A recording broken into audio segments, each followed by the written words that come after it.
YS Vivekananda Reddy హత్యకు సంబంధించి APCC president YS Sharmila సంచలన ఆరోపణలు చేశారు. వివేక హత్యలో 40 కోట్ల రూపాయలు చేతులు మారాయని, దీనికి ఆధారాలు కూడా ఉన్నాయని వెల్లడించారు. ఫోన్ రికార్డులతో పాటు డబ్బులు చేతులు మారిన సాక్ష్యాలు ఉన్నా కూడా 5 ఏళ్లుగా ప్రభుత్వం నిందితులపై ఎందుకు చర్యలు తీసుకోలేదని షర్మిల ప్రశ్నించారు. వాస్తవానికి సిబిఐ సాక్ష్యాలు, ఆధారాలు సేకరించేదాకా వివేక హత్య కేసులో అవినాష్ రెడ్డి హస్తం ఉందనే విషయం తమకు తెలియదన్నారు.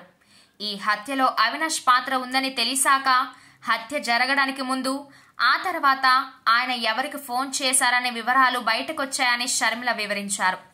ఇంత స్పష్టంగా ఆధారాలు కనిపిస్తున్నప్పటికీ ప్రభుత్వం చర్యలు తీసుకోకపోవడంపై మండిపడ్డారు. వివేక హత్య జరిగాక ఘటనా స్థలంలో ఆధారాలు తుడిచేస్తుంటే అవినాష్ రెడ్డి చూస్తూ ఉండిపోవడం వెనక కారణాలేంటని షర్మిల ప్రశ్నించారు.